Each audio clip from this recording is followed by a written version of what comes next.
केलं. आज काँग्रेसचे सदस्य म्हणून काँग्रेस भवनला आलायत. काय भावना आहेत? त्यांनी घरात आणि मनात स्वागत केलंय का? निश्चित स्वागत केलेलं आहे. याच्या अगोदर काँग्रेस भवनमध्ये खूप वेळा येणं झालं. तिथे येत असताना वेगवेगळ्या औपचारिकता होत्या. तिथे येत असताना दडपण नव्हतं, पण त्या ठिकाणी या ठिकाणी आपण काहीतरी निरोप घेऊन आलोय किंवा काहीतरी निरोप घेऊन जातो अशा प्रकारची भावना होती. आज मात्र या ठिकाणी काँग्रेस भवनमध्ये काँग्रेसचा सच्चा एक छोटा एक सामान्य कार्यकर्ता म्हणून या ठिकाणी आलेलो आहे. कुठल्या प्रकारचं मनावर दडपण नाही, कुठल्या प्रकारचं ओझं नाही. एक नक्की नका या मनाची दिशा, आयुष्याची दिशा आहे की आपण या काँग्रेस भवनमध्ये पाऊल ठेवत असताना कधीतरी या नका वास्तूमध्ये महात्मा गांधी येऊन गेलेले आहेत.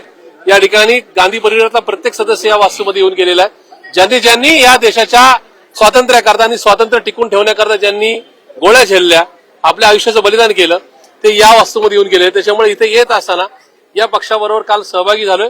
याच पक्षाबरोबर आपल्या आयुष्याचा, समाजकारणाचा आणि राजकारणाचा शेवटचा दिवस व्यतीत करायचा हा एकूणच ध्येय घेऊन या ठिकाणी आलेले आहे. आणि या सगळ्यांनी आणि राज्यातल्या देशातल्या सगळ्या वरिष्ठांनी मला स्वीकारलंय. मनापासून या ठिकाणी आपुलकीने स्वागत केले, त्याबद्दल सुद्धा त्यांचे मनापासून आभार मानतो. आता ज्या कारणासाठी तुम्ही राष्ट्रवादीतून बाहेर पडलेला होता, अजित पवारांसोबत युती करताय, पण ती युती आता होत नाही. तुम्ही पहिल्यांदा थांबला असतात तर हा निर्णय घ्यावं लागला असंच नाही वाटत? काही निर्णय हे माझ्या इफ अँड बटवर होत नाहीत. माझ्या मनासारखं झालं तर असं, माझ्या मनासारखं झालं तर तसं होत नाही.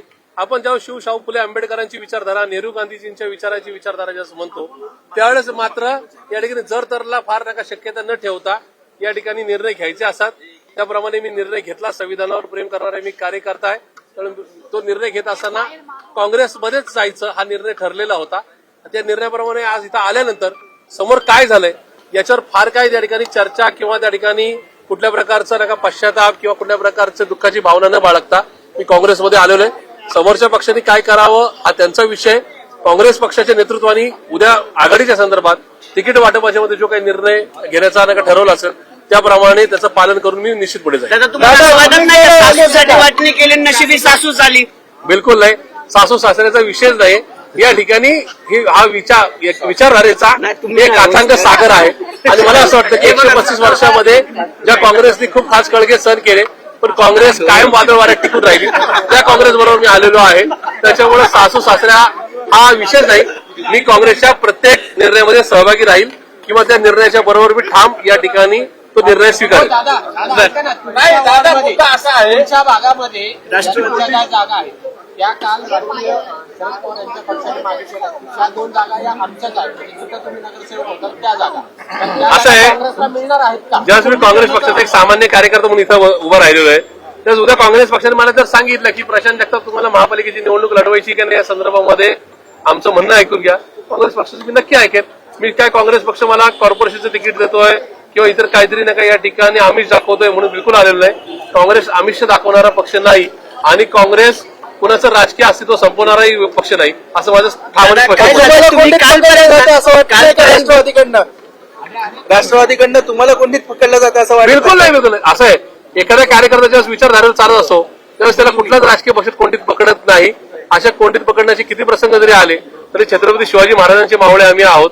त्याच्यामुळं त्या सगळ्या डावपेचातून बाहेर पडण्याचं कसब हे छत्रपती शिवाजी महाराजांच्या गनिमी कामाने आम्हाला नक्की शिकवले. काल सकाळपर्यंत दोन्ही राष्ट्रवादी एकत्रित येऊन निवडणूक लढणार असं होतं. दुपारी प्रशांत जगतापांचा प्रवेश झाला आणि त्यानंतर काल रात्री महाविकास आघाडीची बैठक होते. त्यानंतर आज सकाळी परत म्हटलं जातं की आता महाविकास आघाडी म्हणूनच लढू, म्हणजे त्यांच्या नेत्यांचे बाईट्स आहेत ऑन रेकॉर्ड. काय वाटतं तुम्हाला आता महाविकास आघाडी म्हणून लढताना? एखाद्या कुटुंबात आपण 26.5 वर्ष राहिल्यानंतर त्या कुटुंबाच्या चौकटीतून बाहेर पडल्यानंतर, उमऱ्यातून बाहेर पडल्यानंतर त्या घरावर या ठिकाणी शेण फेकू नये किंवा त्या घरावर कुठे चिकरफेक करू नये असं माझ्यासारख्याला वाटतं. शेवटी तो एक मोठा राजकीय पक्ष आहे. त्या पक्षाने काय निर्णय घ्यावा त्यांचा विषय आहे. मला त्या पक्षाच्या संदर्भात किंवा नका एकूणच कुठल्याही त्या पुढच्या पक्षाच्या प्रवासा संदर्भात मला कुठल्या प्रकारचं भाष्य आज नाही आणि पुढे उद्या सुद्धा करायचं. दादा तुमच्याकडे वही आहे असं म्हटलं जाते, त्यांनी सांगितलं की प्रशांतकडे एक अभ्यासाची वही आहे की वही आहे आणि तुम्ही एक मिनिट बाबासाहेब एक मिनिट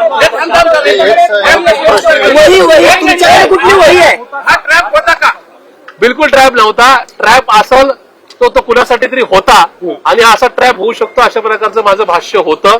अशा प्रकारचा अंदाज मी वर्तवलेला होता आणि मे बी तशा प्रकारे घडत गेलं. पण मला असं वाटतं की माझ्याकडे वही कुठली नाही, असलं तर संविधानाचं पुस्तक नक्की आहे. वहीचं काय झालं? वही सांगून टाका, तुम्हाला अंदाज आला होता? नाही, असं आहे, राजकीय जीवनामध्ये सगळ्याच गोष्टी बोलायच्या नसतात. काही गोष्टी या ठिकाणी काळाच्या ओघामध्ये जनता जनार्दन आणि राजकारणाच्या काही घटना ह्या त्या ठिकाणी निश्चित त्या अधोरेखित करून जातात. पण मला असं वाटतं, मी पुन्हा एकदा माझी आपल्याला विनंती आहे की या माझे जुने पक्षप्रमुख त्याचबरोबर माझ्या जुन्या पक्षाबद्दल कुठलाच प्रश्न विचारून मला आणि त्या पक्षाला आमने सामने बिलकुल करू नये.